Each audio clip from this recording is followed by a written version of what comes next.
Hi, I'm Steve Carpenter, your Native American style flute maker from Connecticut. What we're going to do tonight is we're actually going to play in the B flat flute.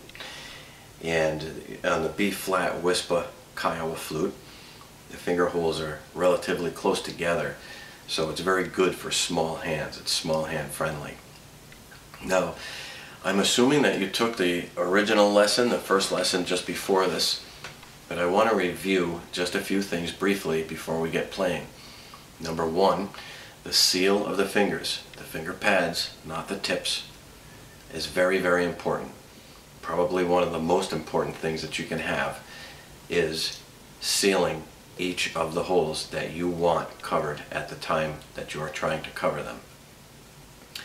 The second thing is we went through vibrato, the difference between a straight ah and a vibrato ah, similar to what a singer does.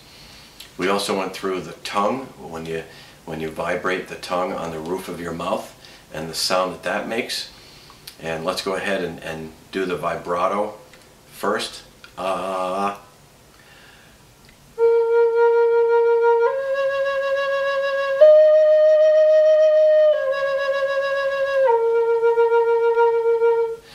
Kind of like a reverb, and that was in the first lesson prior to this one. Also with the tongue, vibrating the tongue on the roof of the mouth.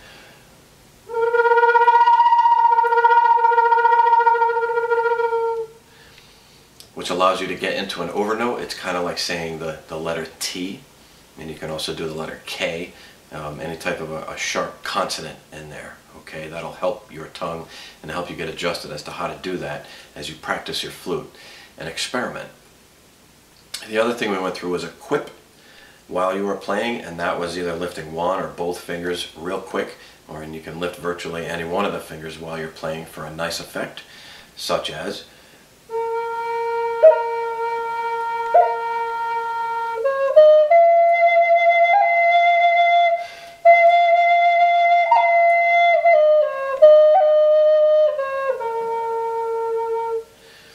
okay, that's a quip. When you lift your finger and put it back on the hole very, very quickly. Okay. We also went over the effect that you can get by taking this last finger, the furthest from the mouth end of the flute, the final finger, and vibrating it up and down, and the effect that we can get.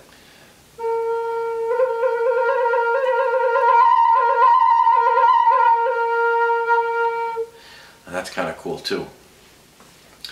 When you blow a little too hard, you get into that overblow, or it gets into the kind of squeaking, but you'll notice that that's actually a desirable effect sometimes.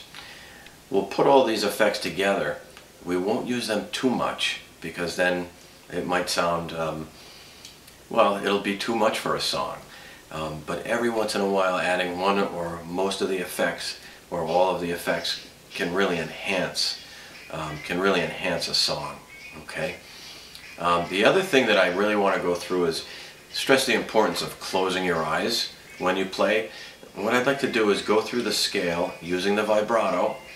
We'd like to go through the scale again, and let's try to do this and practice with me in closing your eyes. Okay? And the scale, remember, we just go up each and every single one of the holes, and as you get to the final two holes, you have your thumb, this finger, and your other thumb, which is actually going to balance the flute. And you can use your pinky too over here, and that, that keeps it weighted correctly. Okay, and the center of gravity correct. Okay, it takes a little practice, but that's what we're here for. So let's go through the scale. Let's do it with our eyes closed, and then I want to show you something called bending notes and the effect that you can have on that. Okay.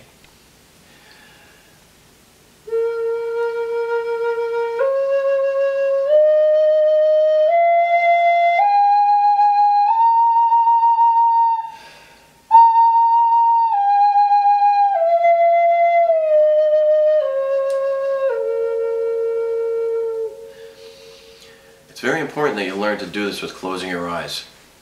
As I may have mentioned in the last lesson, that when you close your eyes, now all of a sudden your eyes don't see the actual physical location of the holes. But by continually closing your eyes and keeping them shut and playing, you're actually going to memorize the address, where to put your finger of each hole by your ears and the sound that it makes and the note that you're trying to acquire. And it's very important to do that, because that's going to release the distraction of your eyes being fixed on something which is telling your mind something else. And it's very important that you really learn and try to practice with your eyes closed, okay? Now, I want to show you something about bending notes. By taking your fingers and slowly releasing them off, very gradually releasing them off, watch the effect as you're playing that you can have.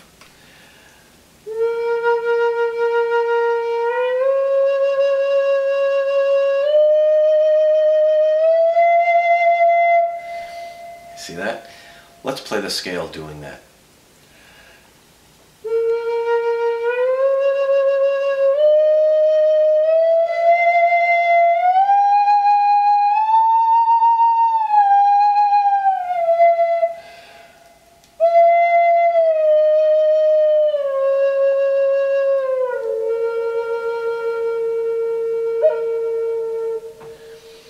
So by bending certain notes, you can actually add another effect as well.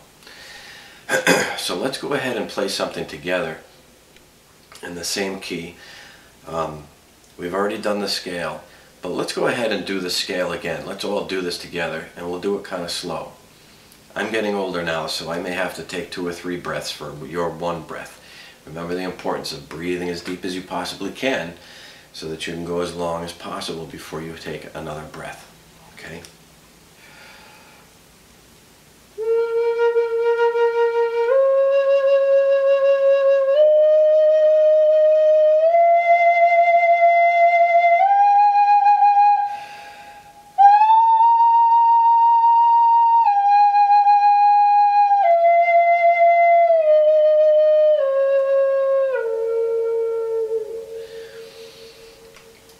Remember, close your eyes, because that's very, very important. Now let's put something together that you can play along with me. And you can, of course, you can stop, rewind, and go along with it. But the most important thing is that I want you to experiment with your flute yourself. If you can find some alone time to do it, or with a friend and who may have a flute, I want you to try and spend at least 5 to 10 minutes a day. Go up and down the scale and remember the effects that you can use, okay? So this is going to take practice, but I want you to be able to do your own thing, okay? Not necessarily everything that I'm doing, but this is a good kind of training lesson, okay? So watch my fingers and try to do this.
Okay, remember, close your eyes, deep breath, go up and down that scale until you've memorized with your ears, and then take off, spread your wings.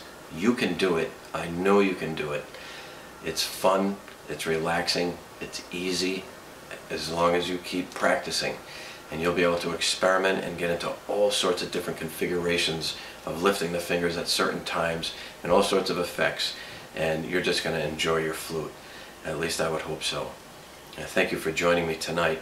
It's a true honor to be your flute maker. Again, my name is Steve, your flute maker from Connecticut, and I thank you very much.